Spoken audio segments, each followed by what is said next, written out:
93% لوگ ہر نماز کی 2 رکعت کے بعد تشہد کے شروع میں ایک لفظ کو صحیح طریقے سے ادا نہیں کر پاتے. ان کو اس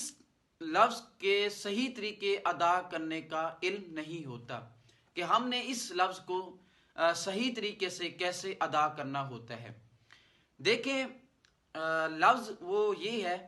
کہ التحیات، لیکن بعض لوگ اس لفظ کو جلدی میں ایسے پڑھتے ہیں کہ التحیات للہ،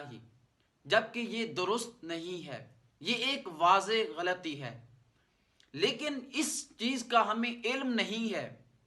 ہمیں اس چیز کا علم نہیں ہے اس لیے کیونکہ ہم نے اس چیز کو سیکھنا ضروری نہیں سمجھا کہ اگر ہم نماز کو ادا کر رہے ہیں اور جس نماز کو ہم ادا کر رہے ہیں اس کے اندر جس چیز کی ہم نے تلاوت کرنی ہے، کیا وہ تلاوت بھی ہمیں صحیح طریقے سے ادا کرنی آتی ہے یا نہیں. لیکن ہم لوگوں نے اس کے اوپر کبھی بھی توجہ نہیں دی، اور یہ جو لفظ ہے اس کو بہت ہی زیادہ لوگ صحیح طریقے سے ادا نہیں کرتے. وہ جلدی میں اس کو غلط ادا کرتے ہیں، وہ پڑھتے ہیں التحیات للہ، لیکن یہ لفظ ایسا نہیں ہے. بلکہ یہ لفظ اگر اس کو صحیح طریقے سے آپ ادا کریں تو یہ لفظ اس طرح ہے التحیات، التحیات. تو آپ جو پڑھتے ہیں التحیات للہ،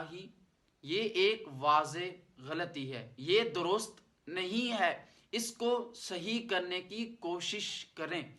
اور یہ لفظ آپ اس وقت صحیح طریقے سے ادا کر پائیں گے جب آپ اس لفظ کو صحیح طریقے ادا کرنے کے لیے کوشش کریں گے. اس کو آپ بار بار پڑھیں گے، اور آپ بار بار اس وقت پڑھیں گے جب آپ کسی اپنے استاد کے پاس بیٹھے ہوں گے، یا پھر آپ اپنا تعلق اپنی مسجد کے امام کے ساتھ درست کریں، اس کے پاس بیٹھیں، اس سے آپ نماز سیکھیں.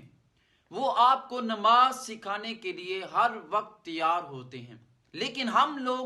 ان سے نماز سیکھنے کے لیے خود تیار نہیں ہوتے، کیونکہ ہم یہ سمجھتے ہیں کہ اگر ہم لوگ ان کے پاس بیٹھ گئے کچھ سیکھنے کے لیے، یا پھر ہم نے نماز سے ہی کوئی چیز ان سے پوچھ لی، تو وہ کیا سمجھیں گے کہ ان کی عمر اتنی ہو گئی ہے اور ابھی تک ان کو نماز کا بھی نہیں ہے. ایسا ہرگز نہیں ہوتا. بلکہ جب آپ اپنے امام سے